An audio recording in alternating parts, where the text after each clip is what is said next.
মমতা বন্দ্যোপাধ্যায় পূর্ব মেদিনীপুর জেলা কেন সারা রাজ্যের বিভিন্ন জেলা তিনি আজকে দুর্গাপুর ভার্চুয়ালের মাধ্যমে উদ্বোধন করলেন, তেমনি রামনগর বাজার ব্যবসায়ী সমিতির 41তম বর্ষে মাননীয় মুখ্যমন্ত্রী আজকে আমাদের ভার্চুয়াল উদ্বোধন করলেন। আমরা ওনার কাছে কৃতজ্ঞতা জানাই, শ্রদ্ধা জানাই, ধন্যবাদ জানাই। রামনগর বাজার ব্যবসায়ী সমিতির পুজো উদ্বোধন, ভার্চুয়াল পুজো উদ্বোধন করার জন্য আমরা চাইব সার্বজনীন দুর্গোৎসবে মায়ের কাছে আশীর্বাদ চাইব আগামী দিনে আমাদের সমাজ সুস্থ থাকুক, সবল থাকুক এবং আমরা ঐক্যবদ্ধ থাকি, আমরা যাতে মানুষের উপকার করতে পারি, সমাজের কাজে লাগতে পারি এবং আগামী ভবিষ্যৎ যাতে প্রজন্মকে এগিয়ে নিয়ে যেতে পারি সেই সংকল্প আমরা গ্রহণ করি।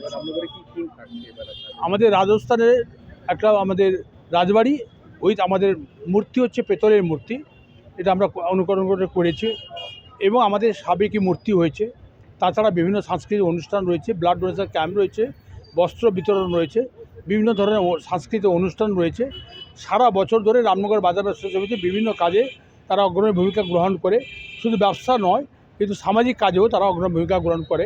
সেই অগ্রণী ভূমিকা গ্রহণ করার জন্য আগামী দিনেতে মায়ের কাছে আশীর্বাদ চাইব রামনগর বাজার ব্যবসায়ী সমিতির সীমিত ক্ষমতার মধ্য দিয়ে সমাজে যাতে কিছু কাজে এগোতে পারে তার জন্য আমরা প্রচেষ্টা নিই। বিশ্ব বাংলার স্মারক সম্মান গত বছর আমরা রামনগর বাজার ব্যবসায়ী সমিতি পূর্ব মেদিনীপুরের প্রথম পুরস্কার পেয়েছিলাম প্রতিমাতে। বর্তমান বছর চতুর্থ দিন তারা সার্ভে করতে আসবেন, তারা জানবেন আমাদের পুজো মণ্ডপ প্রতিমা দর্শন করার পরে তারাই সিদ্ধান্ত গ্রহণ করবেন কারা স্মারক সম্মান পাবেন।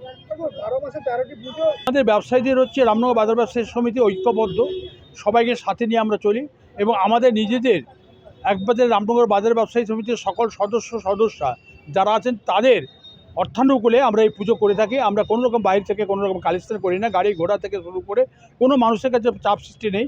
আমরা রামনগর বাজার ব্যবসায়ী সমিতির সকল সদস্যরা স্বতঃস্ফূর্তভাবে প্রতি বছর বিভিন্ন অনুষ্ঠানে তারা আমাদের সাহায্য করে থাকেন। তাদের সাহায্য নিয়েই আমরা মানুষকে আনন্দ দান দিয়ে থাকি এবং মায়ের কাছে আশীর্বাদ চাই। ব্যবসায়ীর সঙ্গে সঙ্গে আমরা সার্বিক মানুষই যাতে কিছু উপকার করতে পারি সেই চিন্তাভাবনা নিয়ে আমরা এগিয়ে থাকি।